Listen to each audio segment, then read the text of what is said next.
Hello everyone, I'm Kaitlin. And I'm Jillian. And we are the hosts of the OK Drama podcast. We're two friends recap and break down K-dramas one episode at a time. Yay! So excited. Today we are going to be joined by two very special guests to recap Coffee Prince, to hand out some lovely awards. Very special awards. Very special. Very prestigious. But first, if you want to hang out with us... Housekeeping. Air quotes, housekeeping. You forgot it. You can talk to us on the internet on Twitter at OKDramaPod and on Instagram at OKDramaPodcast. And you can go to our website, Nope. Yes. What's our website? okdrama.com. Our website is okdrama.com. And side note, I'm just going to cut into this whole like housekeeping section because you reminded me. I had the most embarrassing voicemail today that I left because I was talking to a woman. I was leaving a message for a woman and telling her like this, that, and the other thing. And if you need to reach me to give me more information or whatever, you can send me an email or you can call me at 361 pause. I forgot my phone number. I literally fucking forgot my phone number in the middle of a voicemail and I wanted to die. Like, I got so hot and like sweaty and I couldn't just hang up and have it deleted and like do over. I just had to say like, wow, this is really ridiculous. I just forgot my number, but I think you have it, so you can just call me. It was so embarrassing. Oh my god. Really embarrassing, dude. Well, I, like, basically had a stroke on the phone at work, like, I guess at this point it was a year ago, and my coworker, like, the one I'm closer with, was like, what just happened? Because I, like, could not talk. Like, it was, I just had to tell the client, I was like, I'm sorry, like, I'm kind of frazzled and I'm really out of it right now, like, let me call you back once I have everything. And my coworker was like, are you okay? I was like, no, I just had a meltdown. Jesus. But yeah. Okay, so go to our website. There you'll find so many fun links to Fashion Chingu, Daebak box. If you shop through our links, we'll get a small little commission. And our Patreon, you can become a patron. And, you know, support the show that way, get some extra fun episodes. Jill and Andrew are still doing Strangers from Hell. By the time this episode is released, there'll be one more left. And then Sky Castle. So yay, I'm excited to hear that one. Actually, we'll have our extra special spooky Halloween episode too. Oh, yeah, that's right. So, yeah. That's Patreon. Very fun stuff. If you want to buy some fun little merchy things, pins, patches, stickers, all super cute stuff, one, you can become a patron and get first exclusive access to it. If not, you can go to our Etsy, which is also on our website, or you can go to, I think, etsy.com/shop/okdrama. So. Yes, correct. Yes. Okay. Now that we got that out of the way, we can talk about our extra special, super fun guests.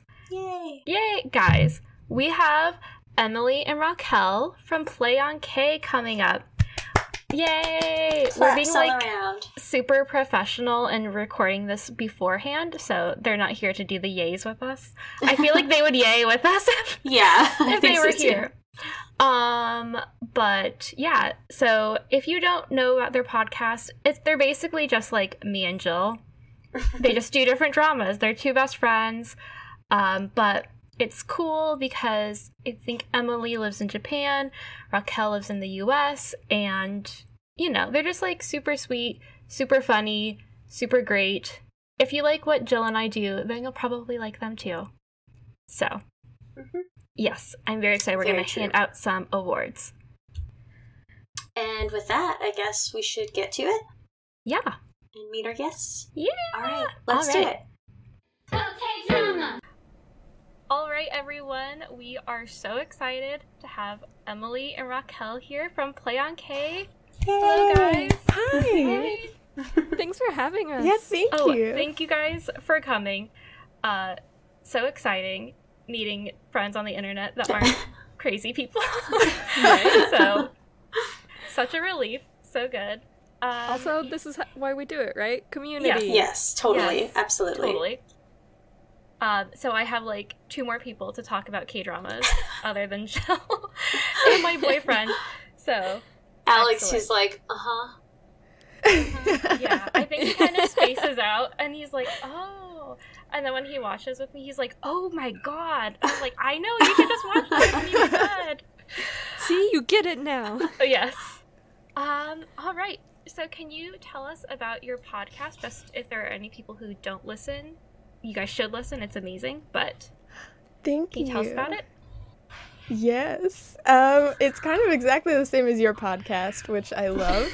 I think that's so adorable. Like, I feel so spiritually connected to you guys. We're Yes. 2 best friends who love talking about K-dramas. So we watch them 4 episodes at a time, and then we just kind of talk about whatever we want. You guys are a lot more structured and organized. We're a little bit more not that unprofessional, you might say. No, well, it's so good. I think if it was up to me, we wouldn't have any sort of like written out things. Caitlin's the one that does all of that, so I'm like, Yeah. thank you, Kaitlin. I try to like make it more, I don't know, free flowing, but the like, I don't know, super organized person, which I'm not really organized in my daily life, but like when I write stuff down, I'm like very like bullet points and these are the things we need to hit, but I'm trying to be more a little bit more relaxed. But I just want to talk about everything. So I just ended up writing everything down. So. I feel like I am very much the Jill of our podcast, wherein I won't even take my own notes. I just come into it and I'm like, we talk about whatever comes up. Like, whatever we think of, that's what goes. But thank God I have an Emily, very similar to you, Kaitlin, where at least she takes notes. Like, she knows what she wants to talk about when she goes into the podcast, so that's really nice. I just don't look at them like Kaitlin does. Yes, well, if you guys like a little bit of structure, cool. If you guys love just funny jokes and craziness and hilarity, you guys definitely should check out Play on K. They're so fun. Thank you. Thank you. You're welcome. So can you guys just tell us like a little bit about how you got into K-dramas and your favorite dramas, things like that? Yes, Em should go first because she got me into K-dramas. So we'll go chronologically. She got in first. Perfect. It's kind of weird. I got into webcomics first, and I think the first one I binged for like 6 hours straight was Cheese in the Trap, which was then turned into a very popular K-drama. And I was like, I need more of this content. Absolutely, I will watch a TV show. And honestly, didn't care too much for the K-drama, but it got me into the I've world. heard mixed reviews on that one. Yeah. But interesting. They chose a bold ending, but I mean, it's been 3 years and the comic is still coming out, so they worked very much far ahead of where the writer was at, so... Interesting. Actually, I think they did finally end it. Did they? I did. I have recently gotten more into webcomics in like the past couple of months because what's up, quarantine? New hobbies. And yeah, new hobbies. And I looked it up because I was curious to see if it was still going or if it had ended, and there was a conclusion. I read the ending. Oh no, I did Raquel! I know. I knew I wasn't going to invest my time in that particular one. So I just wanted to see how that played out. That's fair. It was interesting. Yeah. That's a me thing. I love just knowing how things, and I'm like, I don't care to take in the whole experience. I just want to know what happens. I'm good. Yeah, Kaitlin doesn't care about spoilers. I, on the other hand, very much care about spoilers. Oh no. Yeah. Me and Kaitlin are just happy to get to the conclusion comfortably, knowing exactly what happens. Exactly. Yeah, that's how I got into them, and then I dragged Raquel in because she was the only one willing to watch them. Yeah, I think I asked you about it just because I knew you had gotten into webcomics, and then I don't know how it came up. I think, like, we were in our exercising phase. We were exercising a lot, and we were on a run, and you were like, I have been watching this K-drama all day, and I was like, what? Tell me everything. And I feel like it was W, because that was the first one. I was like, can I come over and watch it? And so we watched the first 2 episodes, and it's funny because we watched them on Viki, and you know how Viki has the, like, comments? They're like little, like comment bubbles with other viewers. Totally spoiled the ending for me. Oh my god. I've never used them since. But yeah, I got into them when I was like looking for more stuff to do to hang out with Em, and then I was completely hooked after one, so. Nice. I haven't had any spoilers on the Viki comments. I just always notice like how thirsty everyone is on there. Oh my Holy god. cow. Everyone is just like losing their shit over these characters. Like, oh my god, y'all calm down. Yeah. I think we've crossed a line. Yeah. This is objectification. Let me just enjoy this nice, friendly A-drama. Let's not get nasty here. Yeah. Don't say those things about that nice young man, please. So true. All right, so what drama would you guys, or what's your favorite drama / the drama you would recommend to people if they were just getting into dramas? Always. Oh my Venus. I know. Always. Yeah.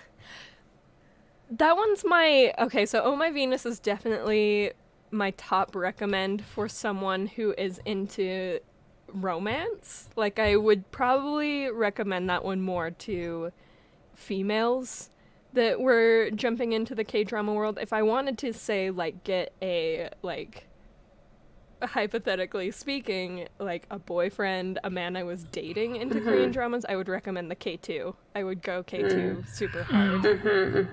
Because the storyline of the K2, like, and the action, and it keeps you so hooked. And Ji Chang-wook.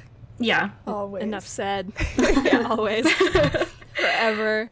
But yeah, those are also my top 2. Though, we watched Crash Landing on You pretty recently, and that one maybe edges out Oh My Venus as far as accessibility goes as well, because it's on Netflix. It's outstanding. I feel like anyone who watches that would be at least astounded by the production quality. Yeah, that is on our short list, or on my list of, like, because we're gonna do Goblin next, and then Jill and I were talking about, like, trying to stick to Netflix so they are more accessible. Also, Jill uses my Viki account. I do. So I'm like, it'd just be easier if we're all on Netflix. Totally. Like, there's so many good Netflix dramas now. Like, I think now that Netflix has started partnering with the, like, K-drama production companies, because it used to just be, like, random ones. But now they're so good. I'm like, I want to watch Crash Landing on You, and It's Okay to Not Be Okay, and, like, all these super popular ones, but they just keep coming out, and we can't catch up because we still need to watch Goblin. It's a lot. They just keep coming. They just keep coming. They don't end. Yeah. It's actually, the watch list is getting out of control at this point. Like, totally. Where do we have the time? Right? I don't want to sound ungrateful, but... Dang. Though the good news is we will always have fodder for our Korean drama podcasts. So. This is true. Yeah. Absolutely.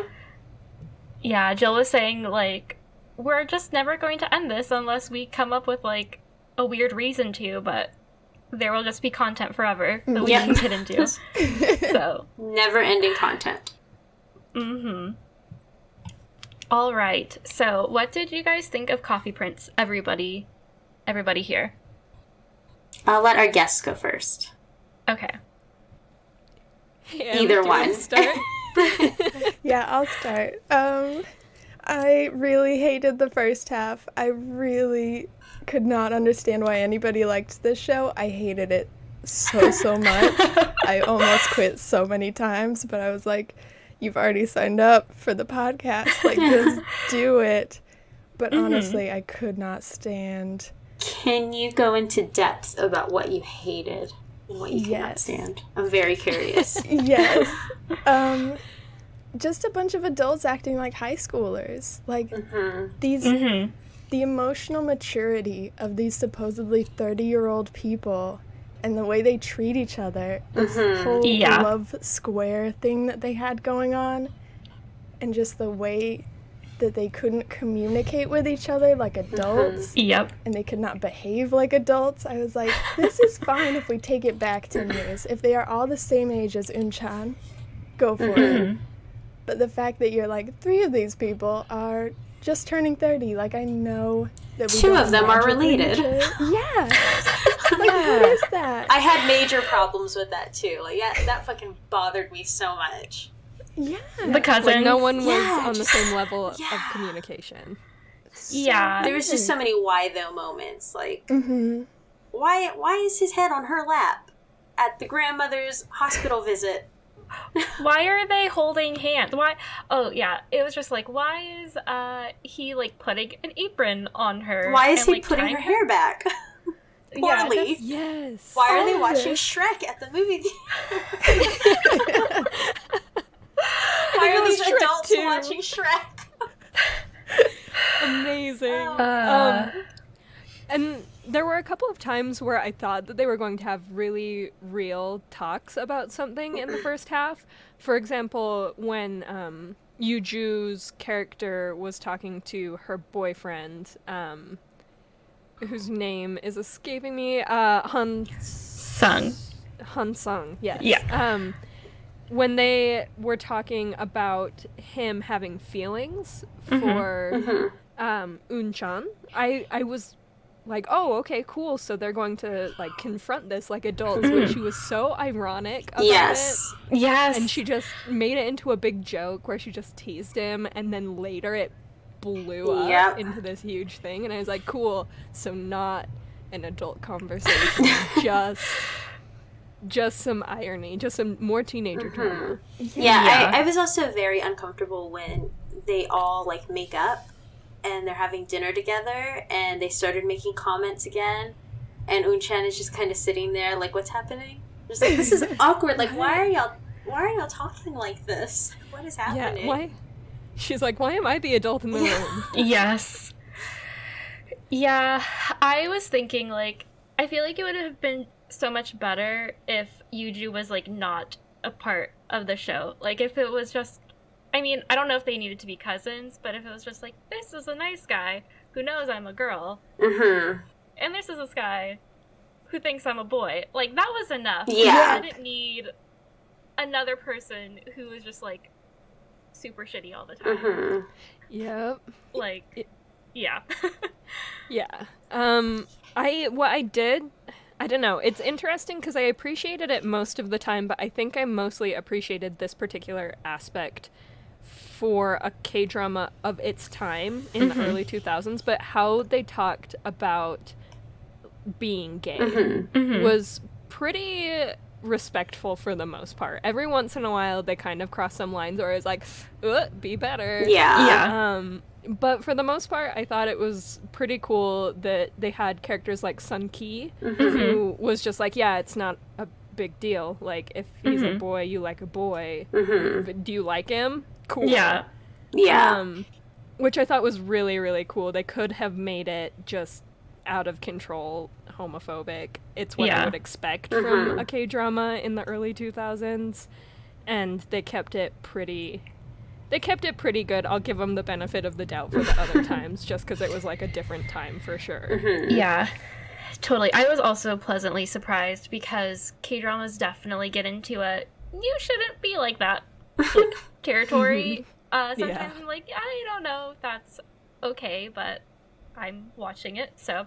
But it was nice, and, like, I think also it was interesting to see, like, yes, a little bit of a range of people, so it's not like everyone was like Sunki where like I don't care, but like Harim eventually being like, you like her so much, or him, like it's fine, don't worry about it. Like he might not be someone who typically thinks about like homosexuality, or might not even be like super supportive of it normally, like, but now that his friend is facing this, like he's come to realize like it doesn't matter, it's fine, like you should just be with the person you like, which I really liked. I felt so conflicted about Harim's character. Like sometimes he was such a good friend. Well, I guess he was always a good friend to Hangul. Yeah. But he was such that's a little, the only person. Little jerk to everyone else. Yeah. He also started off so strong, I felt like. And then by the end of it, he was just like a kind of a twerp. Like he was just like a player. Because at the beginning, I felt like he was a total bro. Like he comes in and he's like, we're all friends. What's up? I'm going to be the one that unites this group into friendship. And then by the end, he's like, I will divide us all if I have to. You break up with your girlfriend. You break up with your girlfriend. I'll cheat on my girlfriend. Just kidding, I won't.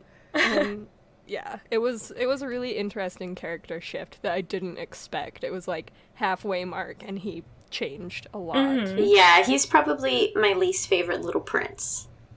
Because he kind of has, he's a little butthole, not gonna lie. I didn't like a lot of, I don't know, just the way he treated Unchan when he thought Unchan was a boy was always kind of weird. And then when he found out Unchan was a girl, he was an asshole. And then he cheats on girls. And it's all weird and uncomfortable and just like, I don't know. I don't like you. I wouldn't like hanging out with you in real life. No. If you were a real human. Yeah, no. Okay, well, what are some things we liked about Coffee Prince? Because I was re-listening, or when I was editing one of the podcasts, I was like, I really like it. I think it's in my top 5. But now that I've given some time, I'm like, I don't know if it's in my top 5 anymore. But I still liked it. Like, I really liked Hangul and Unchan together. Like, the last half, so good. Yeah. Yes. Yeah. They brought it back. That relationship really, they nailed it in the last half. Hangul went through so much growth in their relationship, where he went from, I don't know, just also kind of an immature player. It's like he had an opposite arc from Harim. Yes, Harim, because he started off kind of annoying about women, and by the end he was like super respectful of the fact that she wanted to have her career and like further herself before marriage. Totally. And that was pretty cool. I was really appreciative of the direction they took their relationship as a whole. Yeah, I agree. Yeah, I feel like Hangul was definitely the most I guess, like, dynamic character. Like, you weren't really sure what he was going to do, and he did have a really good storyline, and he's really handsome, so that always helps. But yeah, he was great. And, like, Unchan, I felt really awkward with her for, like you said, kind of, like, the first half of the show. But I feel like as she becomes more confident and, like, becoming a barista and just, like, having a steady job and having friends, like, that kind of helps ground her, so she's not as much of a crazy spaz the whole time. Yeah. She was so weird in the beginning. I just wanted to, like, shake her and be like, be normal, just, like, you don't have to be cool, like, just don't be so weird. Yeah, please. It's one of those things where it's how I feel about erratic people, where I'm like, I don't know, every social interaction is already like a pop quiz I'm not prepared for, and you are making it so much harder. Yeah. Like, it makes me very socially uncomfortable to watch someone just run around and be a spaz, like she was at the beginning of the show, for sure. Yeah, those, like, eating habits, throwing her body around all over the place, like, she was whack. And then also, her super smell? Yeah, what happened to that? Why was that only in, like, 2 scenes? So strange. So weird. I totally thought she was gonna be like a coffee super smeller and become super famous or something. Like, Right? that was just nothing. So Yeah, it feels like they cool. winked at it maybe in the last 2 episodes where she's smelling coffee beans and she's super good at identifying it. Like they threw a little wink that way, but they ultimately decided not to do much with it. Yeah. It was just like a... They kind of played it up more as like, she's just studying really hard. And that's why she's really good at coffee. And you're like, then why'd you give her a superpower? I don't know. So weird. But yeah, a lot of, like, very high highs, kind of some low lows. It was, overall, I think, like, a good drama. I thought the ending, like you said, like, they kind of stuck the landing, and I appreciate that, where sometimes, like, the drama is so good, and then you're like, what happened on the last episode, and just leaves a bad taste in your mouth, whereas this one was just kind of like, this is weird, but it ended so well that you're like, okay. Yeah, I guess it's better to have Emily's feelings of, like, hating it in the beginning and being like, oh god, this is awful, and then suddenly having it flip on you, and then having the last section be just, like, amazing and you can't get enough of it, versus, like, loving it the whole time, and in the last episode you're like, what the fuck?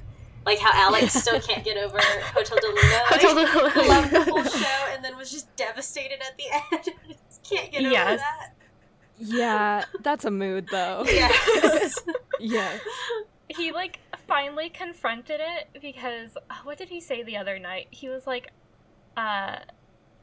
he's like, I think I might be ready to watch another drama with you. He's like, I just could not. He said, I think Hotel de Luna was the last one I watched with you, and I just haven't really been able to get over it since. And I thought that was hilarious because he, like, finally admitted it. And I'd always joked about it, but he still talks about it. I feel like there was talk. also something that happened that made him think of Hotel de Luna, and he was like, that's the way Hotel should have ended. But I don't remember, like, what it was that y'all were watching or what sparked him to say that, but it was just, like, still on his mind, like, months later. Like, that's how it should have been. Yeah. It was just, I guess, a thing where people ended up together, but what was it? That's... Man. I don't know. Crazy. I would love to know. If you guys remember, you should just, like, drop me a quick line, because we watched Hotel de Luna for our podcast as well, and it was really, really amazing. But yeah, there were certain aspects that ended up kind of underwhelming a little bit. And I would be interested to, I don't even know exactly what I wanted from it now, like looking back, and I would be interested to know what he was like, that would have been really good. Yeah, I know he talked about it when we had our episode together, because he and Andrew were on it. But I don't remember. Yeah. You probably know better, Kaitlin. Well, he wanted, like, the gods or whatever to tell Manuel, like, it's okay, go be happy. And have her turn around on the bridge and then, like, come back. Oh, that would have been kind of cute. And them just, like, live out their lives, because he kept saying, like, I get that they're together in the next life, but he must be, like, so sad living the rest of his life, like, just without her. Yes. Yeah. And I got that, but yeah, I liked the ending that Cousin David and I wrote, where they you can kind of, like, flip through what's his face, Guchan Song's life. So you kind of see him being happy, so you know, like, he lived a nice life. Yeah, a miserable guy alone.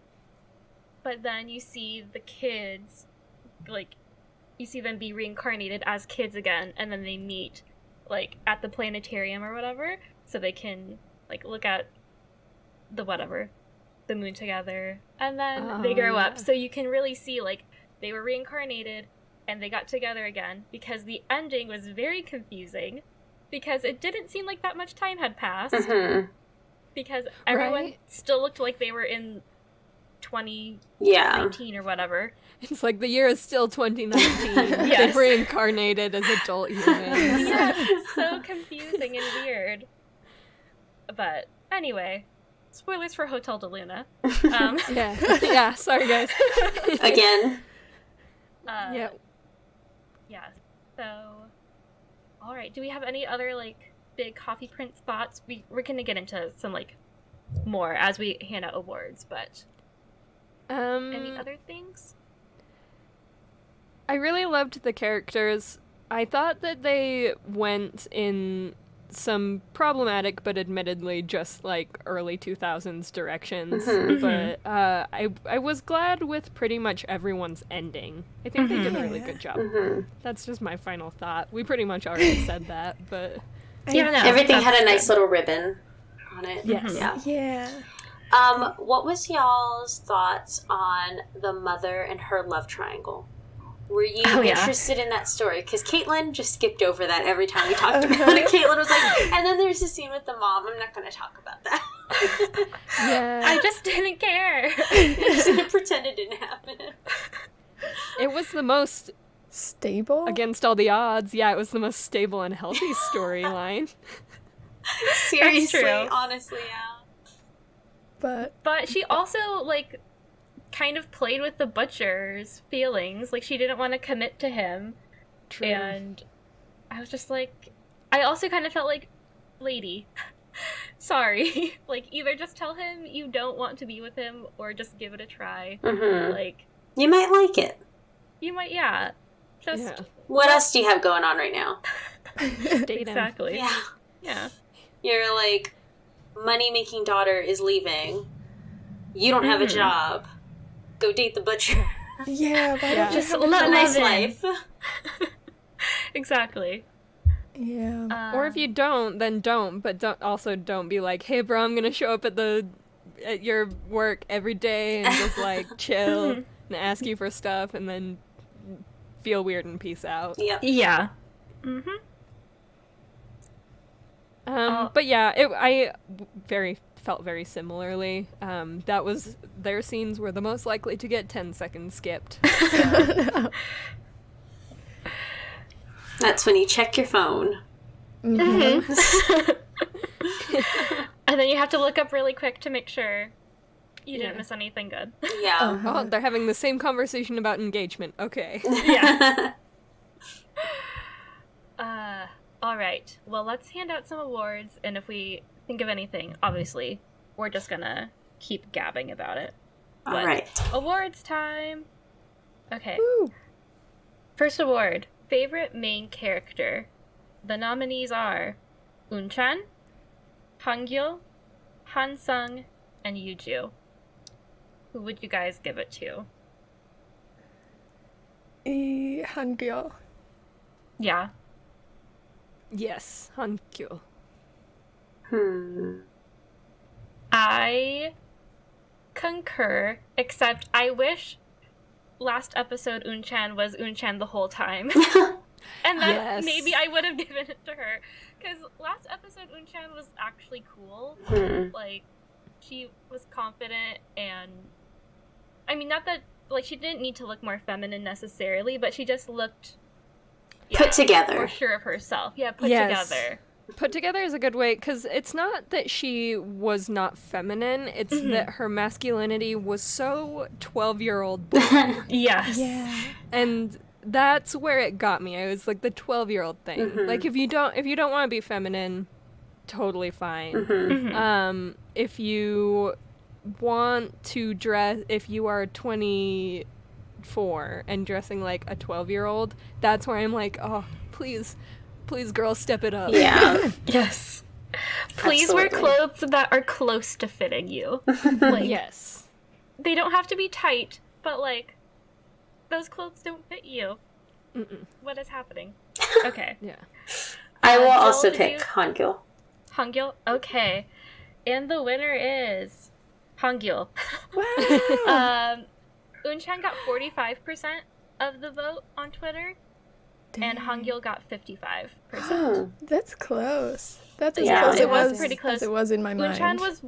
Unchan was winning for a bit, and then Hangul, because I like obsessively checked it every day just to see what was happening. But yeah, there was like a late push for Hangul. Hansung and Yuju obviously got 0. As they deserved. Yeah. Yeah, Hansung was a weird character. Yeah. We kind of skipped over him, but Yeah. I guess he was just, like, very second male lead, somewhat forgettable, but... Yeah. I had hopes from him in the beginning that he would be cool. Yeah. But then, like... Exactly. Yeah, but then there was just, like, weird things that he would do that I was like, no, why is this happening? Like, when I went on to Kaitlin, about his phone conversation with Yuju, where he starts playing her the song he wrote, and it just goes on and on and on, and then it would cut to Yuju, and she'd just be like, quietly listening and looking around the room. It's like, the song is going on too fucking long. No, give her, like, a snippet of the song. Like, stop. Weird, cringy moments with him. Yeah. Or, like, when he wants to take Unshan out, and at first it's like, oh, this is sweet. It's like, he's going to take her out on a date. But then he takes her to get a makeover. Yep. Because she doesn't look good enough. I don't know. It was a weird moment for me where I was just like, ugh. I don't know how I'd feel if someone did that to me.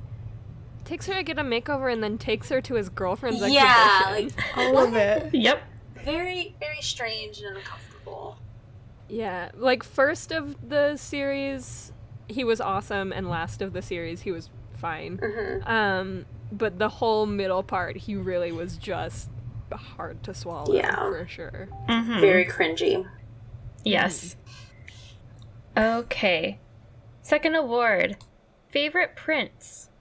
The nominees are Sunki, Harim, Minyup, and Mr. Hong.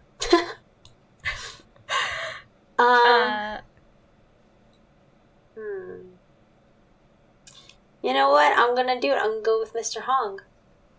Because even though he's dirty as fuck and doesn't know how to clean his apartment, like, he didn't give me moments of being like, oh, no.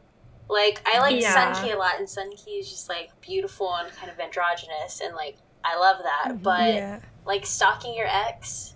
Yeah. And, like, trying to get someone to find your ex, like, no, sweetie. That's weird. And, like, going to her kid's daycare is just, no. And showing up at her house, even though she is an actual abuse victim, like, so crazy. Abuse. Very crazy. That made me really uncomfortable. I did not like that situation at all. Yeah. And then Harim, as we talked about earlier, is a butthole.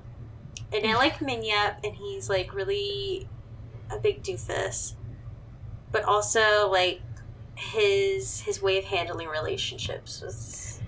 But also he's a doofus. Yeah. I'm gonna go with Mr. Hong. He probably has, like, 0 votes, but I'm gonna go with him.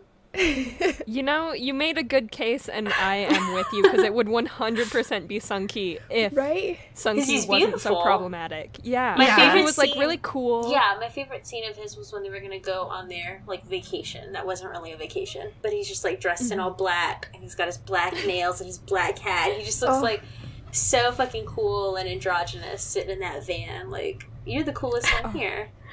I would have had the biggest crush on him when I was at this point in time. Like, because I was, like, a little emo kid. Yeah, absolutely. I would have loved him. Absolutely. I would have loved his black nail polish and his bangs over the eye and everything about him. And he's all quiet and mysterious. Yeah. It makes Whereas waffles. Harim is, like, being a goof over there, jumping around, dancing. Yeah. He's just reading a book. Yeah, totally. Ooh. Yeah, you sold it. I'm glad you went first, because I probably would have said Sunki, and then... All Mr. Hong needs is for someone to clean his fucking apartment. Yeah. Which Unshan did. Yeah. So. Yeah, he just... I don't like how much he picks his nose. So that's a demerit for me. He does it in, like, the last 2 minutes of the show. He's, like, picking his nose in the cafe, like, in front of customers. Food. Yeah. Why? There's no arc. Stop doing that. He needs somebody to teach him fucking, like, table manners. He needs Queer Eye. How to behave when you're around other humans. Yes. I don't know. I love that. He does need Queer Eye. He needs the Fab Five to come in and just, like, redo his life. And then he will be just fine. That's a fanfic story right there. Yes. There you go. Please. Yeah. Well, I love Mr. Hong for all the reasons Jill said. Also, he's just the most supportive person in Unshan's life, which I always appreciate. I'm also very torn between him and Sunki, again, for all of the reasons stated. Mm-hmm. He's gorgeous, he's cool, he's also very supportive of Unchan, but Sunki's problematic behavior is way worse than Mr. Hong's lack of hygiene. So yeah. Well, guys, we got 4 votes from Mr. Hong. So, that's that. Yeah, he got 0 on Twitter. I figured. The winner on Twitter was Sunki. Because he's handsome. 63%. Yeah, he's handsome. He's pretty to look at. I mean, I get it. That's what wins a lot of Twitter polls, to be honest. How hot are they? Yeah. I get it. Also, have you guys seen her private life yet? Yes. I have not. I mean, so good. He's the same actor plays the male lead in that, and that's all I could think about when I saw him. So crazy. I was like, hey. I did not recognize him at all. 0%. You guys kept being like, he's in her private life, and I was like, I don't know which character he is, but I'll look it up. And I was like, he's the main character. Okay. I have 0 memory. I feel like that always happens to me. Thank you. Like when we watched Itaewon Class and Kaitlin was like, did you notice that was Bongsoon's dad? I was like, who? What? So confused. Always. That's him? Mm-hmm. Yeah, that's why we started our, hey, I know that guy. Yes. Yeah, because it happens to me where I think I recognize someone and I cannot focus on the drama until I have figured out if I actually know that person or not. Alex is the opposite, and he thinks he recognizes everyone. He knows, like, 6 Korean actors or entertainers, and he just thinks, like, they're in everything. And he's like... I go about 50-50. Yeah. Okay, so yeah, Sunki got 63%, Harim got 13%, and Min-yup got 25%. Okay. That tracks. Good job, Internet. Respectable turnout for Min-yup. I don't know why, maybe because I kind of put him in the back burner of my brain. Yeah. But I was surprised that he got more votes than Harim. Yeah. I think Min-yup is more likable. He is. Yeah, like he was dumb, but like if you're thinking about it from the perspective of a young girl watching the show, like Harim might be cute, but Min-yup is so in love with his girlfriend and just wants to be with that one girlfriend. And so, like, you can kind of put yourself in that position of, like, oh, to have a guy like that who's just, like, waiting on me and, like, trying to do everything for me, you know? Like, he's just such a sweetheart, even though he's so stupid and always fucks up. Like, he's very likable in that way. True. He's also very supportive of Unchan in a way that obviously Harim wasn't later on. That I personally found more likable, where he could empathize with why Unchan would have lied, whereas Harim was like, you are garbage, you are a dumpster fire, you are nothing to me anymore. So I agree, he's more likable. Totally. All right. 3rd award, favorite I love you moment. Our first nominee is Unchan and Hongil's first real kiss. This is the kiss when he's like, I don't care if you're a boy. Not the kiss when they were, like, pretending to be boyfriends. Lovers. Yeah. Unchan and Hongil's beach date. And then Jill and I kind of threw in some, like, options to round it out, but spoiler alert, these got 0. Hansung running to the airport for Yuju. And Unchan being comforted by her mom. Oh, those are cute. So, you spoiled it, but, like, can I pick that one? Yes, you can. We love a good mom storyline, and this girl had a good mom. She does. Yes. I feel like the mom also, like, started off like, why are you making your daughters work so hard? And you're buying new shoes. Yeah, that sucks. Yeah. But she also, like, turned it around, which was... She got it together. Yeah. Totally. Kind of. Okay. Can I throw in one more? Like... Yes, please. it's just a bonus vote, but the only time I cried in this whole drama was Hangul's proposal when he's like, you gotta go to Italy, 2 years from now, or like however many years from now when you're making your first batch of kimchi and you're holding our first child, and at our kid's wedding, none of this will matter. I will get to be with you for so long. And I was like, oh no, this is so beautiful. You're nailing it. That was I should have added that to the poll. That was so good. Yeah, it was a very good proposal. It escaped my mind. Because Jill and I stopped writing them down. And so when I make, like, the polls, I'm just, like, trying to go through my memory. I mean, that one. Not so gonna lie, you gave us, like, so much time to watch this, like 6 weeks. We watched, like, 4 episodes over those 5 weeks. And then binged the rest this week. So it's all fresh. Yeah, it's very fresh in my mind. I watched the last 2 episodes this morning. Nice. So. Nice. Yeah. We were so unprepared, so I remember a lot of it.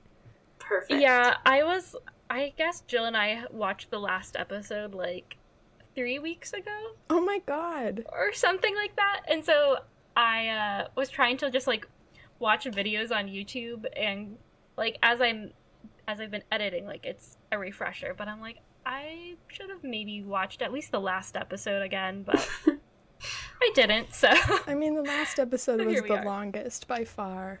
I thought she was just gonna zip off to Italy and then come back, but it went on a while. It went on a long Yes. while. It was very believable, though, that, like, that much time had passed. They did such a good job of, I guess, just little moments that grew the characters. Like, I really, obviously, like, none of us were super into Hansung and Yuju's relationship, but it was really heartbreaking that they like, went through a miscarriage and then, like, still, like, worked on their marriage to make sure that like, they were good. That was honestly, like, really surprising that they were able to keep the relationship together after that, considering, like, how rocky the relationship was beforehand. Right. And I feel it didn't even stabilize until they got pregnant. Yeah, really. I feel like a lot of times when something traumatic like that happens, it pushes people away from each other. Like, oftentimes. But it seems to have helped them, which that's good. That's great. Yeah. And yeah, I feel like it would have taken a lot of time, and so that was very believable to me, that, like, it was 2 years later, and they were, like, finally at a really good place, and all of the boys were, I don't know, different, and, like, Sunki was finally, like, moving on from his creepy stalker phase. What? I don't even, that's probably not good. Yeah. It's not, but anyway, yeah, like, it was, I guess, it was just, it made sense. And then Unchan had changed so much, too. Like you guys said, she came back polished. She came back confident. She came back with some kind of degree, I assume.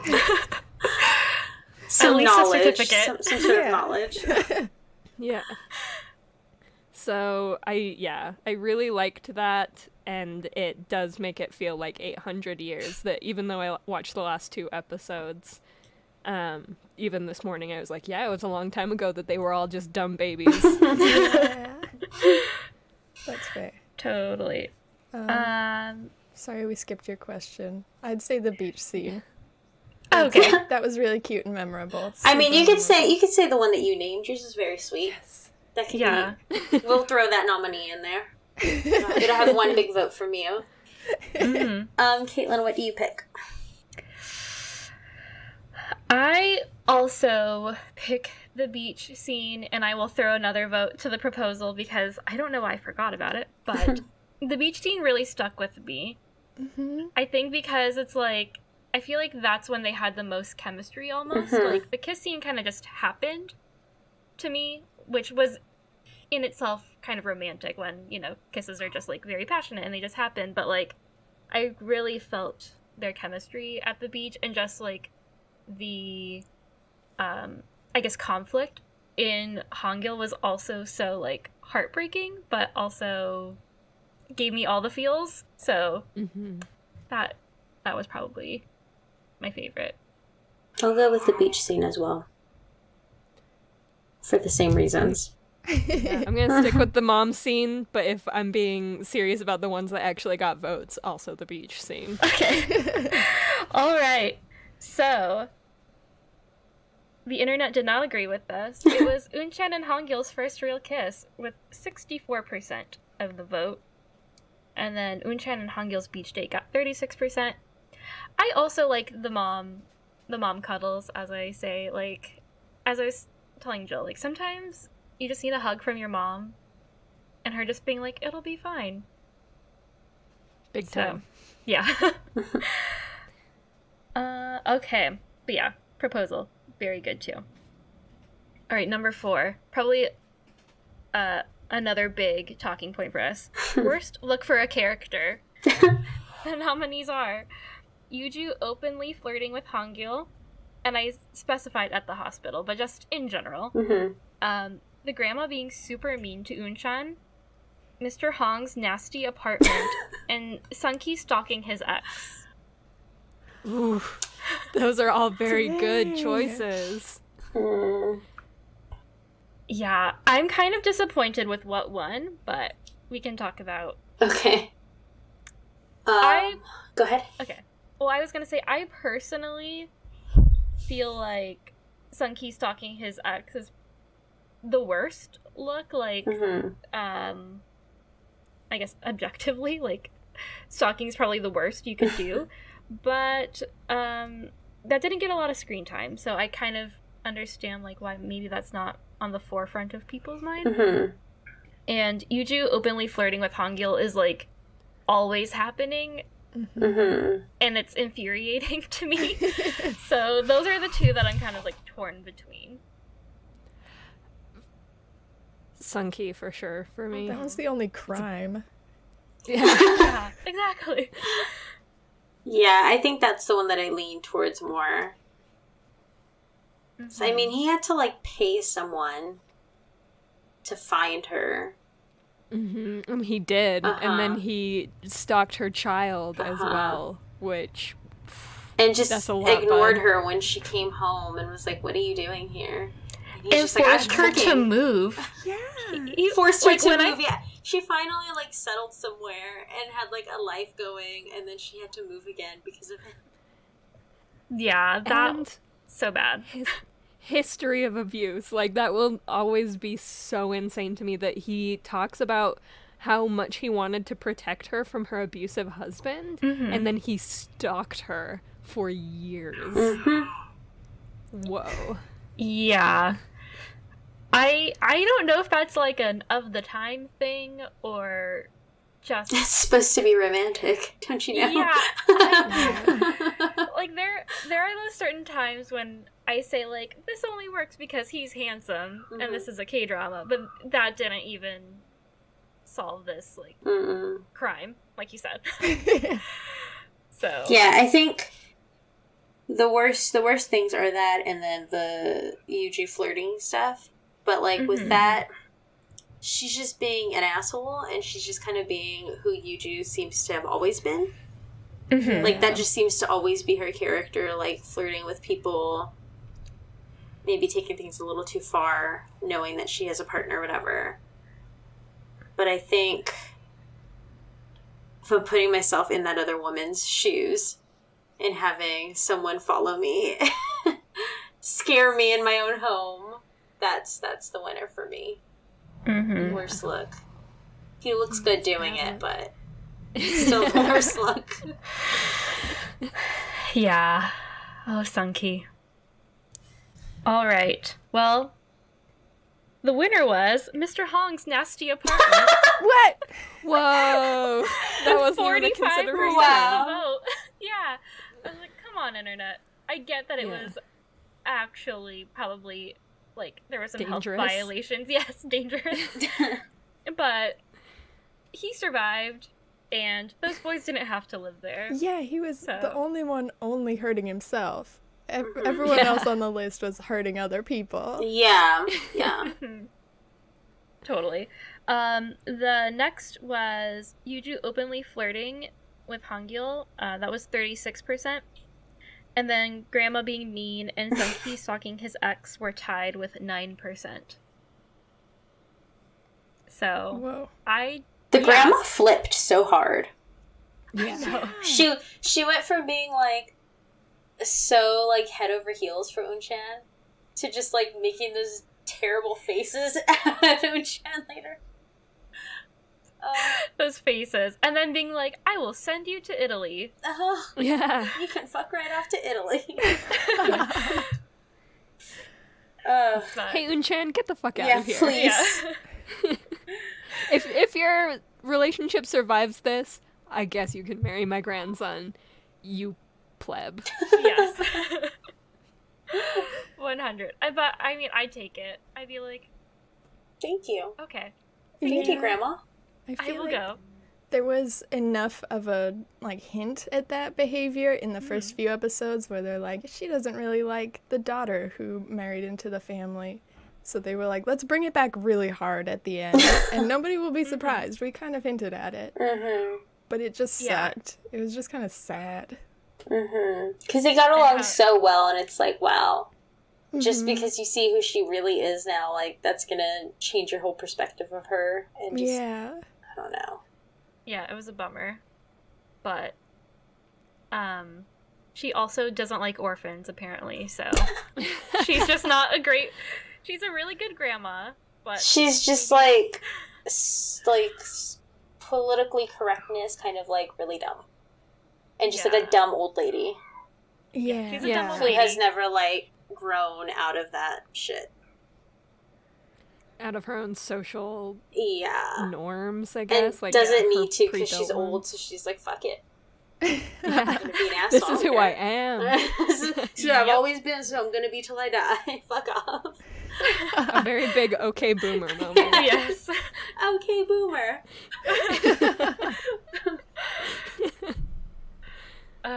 So good. Okay. Last award is favorite couple. I mean, I don't even know if we need to really go through it, but the nominees were Unchan and Hangyo, Yuju and Hansung, Uchan's mom, and the butcher. Unsei and Minyup. Guys. Yeah. Unchan and Hangyo. Unchan and Hangyo with 100% of the vote. I'm Nice. assuming Okay, good. that's who everyone was going to vote for. So I jumped the gun. But, yeah. Yeah. I mean, every once in a while, a K-drama will have a really, really dope secondary couple. Like, secondary couple that you just wish it was about them, actually. This was not that No. K-drama. I would say I really felt that way about Descendants of the Sun with Sada Young and what's her face. Can't think of her name right now. Yeah, that was a very good secondary romance. Yeah, I loved that couple. Yeah.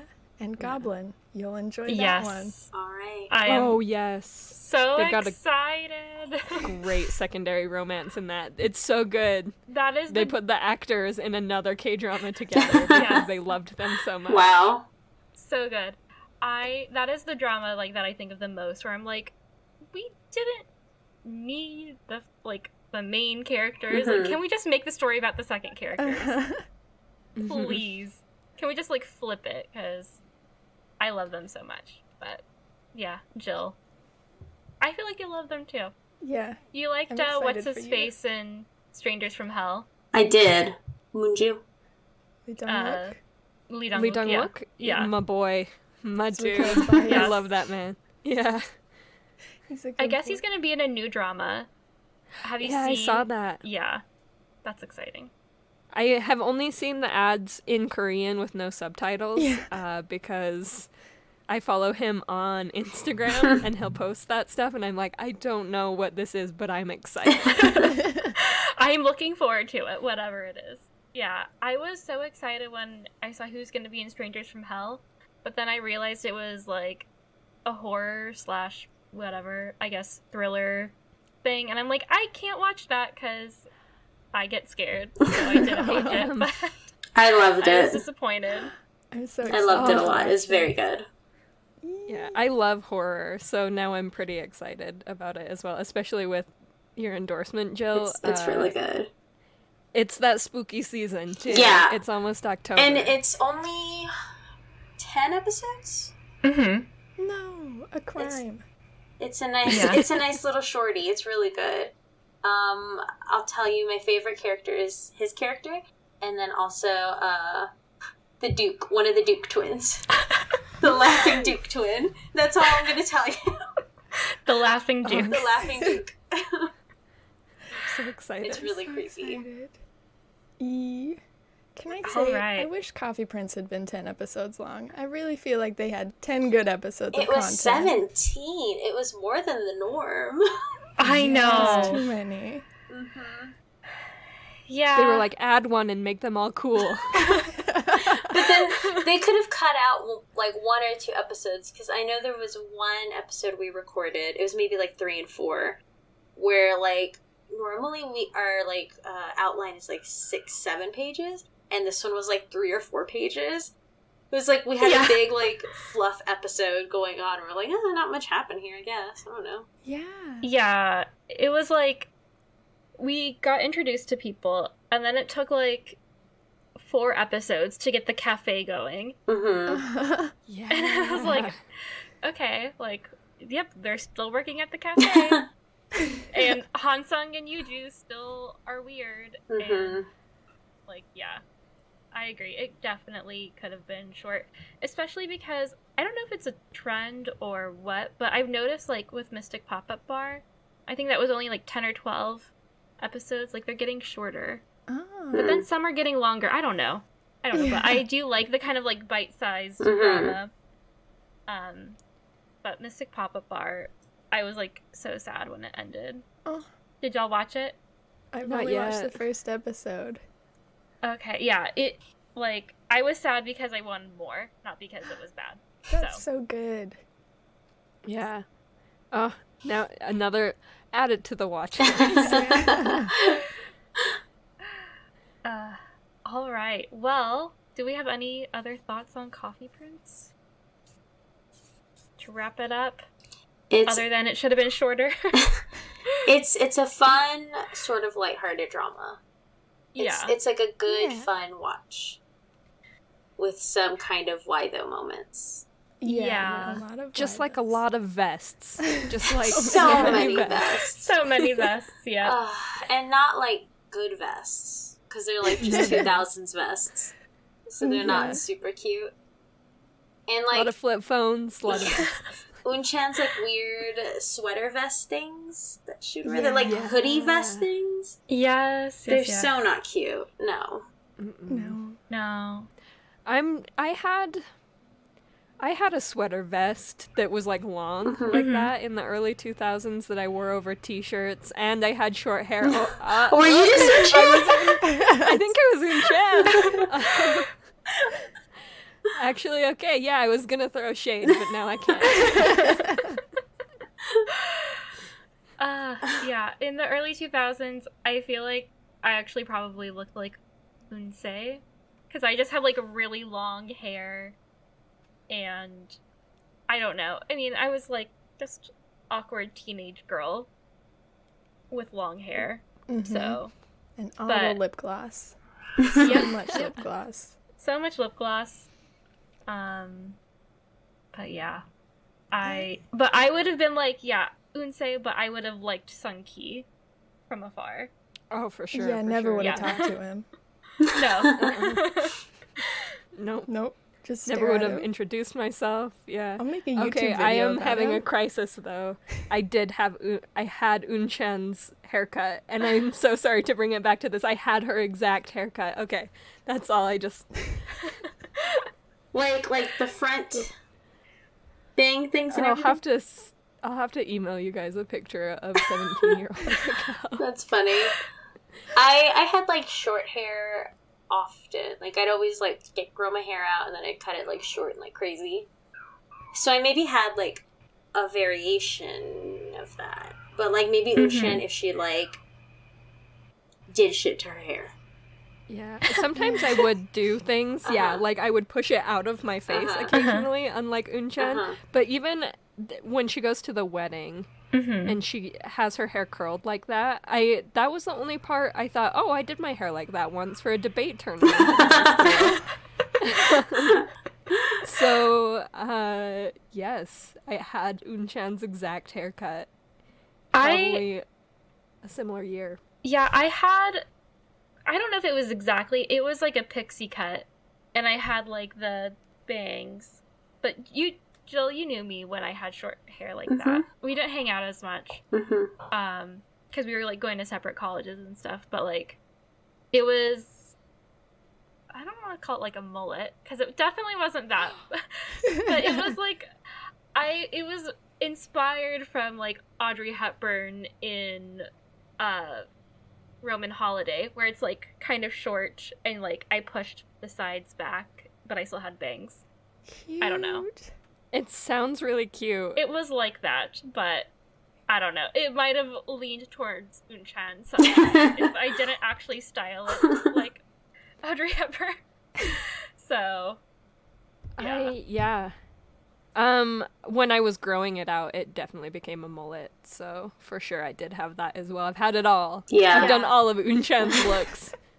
Move over, Unchan. I was here first. Yeah, I get bored of my hair easily, and I'll do like a massive, drastic change, just like out of nowhere, and I'm like, whoop, cutting it all off. Okay, this is what's happening now. I do the same thing. Yeah, Does your hair grow really fast too? Kind of. The thing I always end up regretting is bangs. I'm like, I'm gonna go with bangs, and then like I love them for a day, and I'm like, these bangs just grow. Yeah, I wear them down for a day, and then I bobby pin them up until they grow out. Like, why did I do this? Fucking stupid mistake. And I have like a dumb cowlick too that I'm like, this is just bullshit. Why do I do this to myself? It's terrible. Jill, you and I are the same. I think so. I think that's what we're learning on tonight's episode. One question for you guys. Mm-hmm. If you were in the Coffee Prince world, you were like a patron at Coffee Prince, would you actually buy that Unchan is a boy? If you saw Unchan as a little barista being a spaz, would you believe that Unchan was a boy? Yes, but I would not believe that Unchan was a boy that was of legal age to be working. I would think that Unchan was a high school dropout. Yeah, I would feel like it was very inappropriate that the boss was dating a 12-year-old boy. His 12-year-old brother. Yeah. Yeah, I would be confused. Mm-hmm. Or I honestly probably wouldn't think about it, but yeah, I would... I don't know. Like you said, that is either a woman or a young boy. Mm-hmm. Mm-hmm. That's not a young man. Yeah, when Unchan is in, like, the Coffee Prince uniform, Unchan looks a little bit more masculine, just because of, like, the whole look. But then when you see Unchan in, like, street clothes, even the clothes that Unchan is wearing, they kind of appear more feminine. And then you see Unchan's body in certain moments, and you're like, that boy's got curves. He's a curvy young man. Curvy 12-year-old boy. Somehow simultaneously curvy and super, super gangly. And I don't understand. What is happening with this human? Who are you? That's fair. I'd believe it, absolutely. I'm very gullible. So if you were just like, this is a boy, a coffee prince, I'd be like, thank you for telling me. Yes, I can see that. Thank you for the coffee, Prince. Thank you for the coffee, Mr. Man. Not a second thought. Funny. I would be way too busy looking at Sun Ki, and I'd be like, oh yes, that person in my peripheral vision does seem like they could be a boy. I'll take one of those little waffles, please. Thank you. Mm-hmm. Yeah. Totally. I'd be watching Mr. Hong the whole time. Like, he's the one making my coffee. He's picking his nose again. He's picking his nose. He better wash his hands before he starts my cup. So gross. Mm-hmm. Oh, okay. So I don't know if y'all saw, but they're making a Coffee Prince like special documentary thing. Yeah. And I watched like a trailer for it, but then YouTube was like, you might like this, and apparently the actress that plays Unchan has a YouTube channel. What? And she doesn't have a ton of subscribers. I mean, she has like 40,000 subscribers, which is obviously respectable. Yeah. But like some of those other 40, so. some of those other actresses have like 2 million or whatever. Yeah. Mm-hmm. But I watched one of her videos, and I'm like, it's so weird seeing her like older, and then as, you know, a woman. As herself. Full on, yeah, it's so weird. But anyway. Can we get her on the pod? Let's reach out. Can we get her to be our special guest on the pod discussing the Coffee Prince documentary? I don't know if she speaks English, but... Have your people reach out to her people. Yes. We've been working on getting Ji Chang-wook on our show for a couple of years now, so we'll see how that goes. Going well. Please let me know if you get him on, and I'll just like, I just want to pop in and... She'll be another guest. This is Kaitlin. She'll just listen. Big fan. Uh-huh. Stare. Yeah. You're like, wow. Yeah, like that the whole time. That and finger hearts, just consistent finger hearts the whole time. Alex and I have been doing like crab finger hearts. We're just like that. That's so cute. Yeah, we're just, the pandemic has brought on a lot of weird things since we're just always in the house together. Fun new habits. Yeah, like crab finger hearts. Yep. I get that. 100%. Just living in the middle of nowhere. What drama are you guys currently watching for your podcast? We just started Spring Turns to Spring, which is that one. Yeah, it's a lot of fun. It's switching lives. It's a switching lives one where like a Freaky Friday. Science. Yes, cool. Like a Freaky Friday. I like that. Yeah, and it is. We've watched the first 4 episodes, and our first episode will go up tonight. Nice. So, yeah. I don't know exactly what that means as far as like our timeline. This episode will be posted. Yeah, but by that point, it's already posted. Yeah, by that point, y'all will probably have like 2 episodes then, possibly. Yeah, this is coming out like a week from now. So. Okay, cool. Yeah, so next week we'll have our second episode up. We have our whole fall lineup ready, so we are cruising into 2021 with all of our dramas. Nice. And yeah, well, if you guys end up wanting to watch one of them, we'll send you our list on what we're totally doing. And it would be really fun to have you guys on our podcast as well, and we can do something really similar because this has been so much fun. Yay! Agreed. So much. This has been so fun. Yeah, I'm totally down to just coming. like blast through a series. I can let Kaitlin pick from y'all's list. She'll just tell me what my homework is, and I will watch it when I need to watch it. Yes. Oh, I'm excited. Yeah, I'd like definitely love y'all to come back for Goblin, maybe the finale or another awards. I don't know. We'll figure it out. But like, I need more people to talk to. Yes. Yeah, I like having all the perspectives. Like, this is really fun. So. Yes. And also, we love Goblin. So that will be so good. Yes. I'm like really scared that I'm overhyping it for Jill, but... That's fair. all 3 of you are hyping it right now, so... It's got its flaws. Keep those expectations low. Yes. Jill, it's average. It's really normal. It's so boring. You're gonna hate it. Yeah. All right. Well, I guess that's it. This has been really fun. I'm so glad you guys could join us and watch Coffee Prince with us, experience those high highs and weird why though moments in chat. Where can the internet find you guys? We've got a couple places. We've got our website where we post all of our episodes, and they can sign up for a newsletter so that they know what we're watching next, and that is playonk.com. Cool. Nice. Or we're on Instagram at PlayOnKPodcast and Twitter at PlayOnK. Yeah. Those are the best places. Yeah. And then just like a bunch of streaming platforms. Wherever Yes. your favorite pod platform is.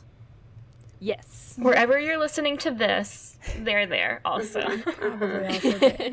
We hope. Yes. We don't Yes. really know how podcasts work, honestly. We kind of don't either.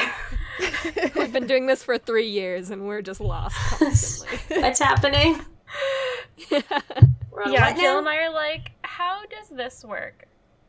I'll Google it, but I don't actually know what I'm reading, so just hoping for the best constantly. Yep.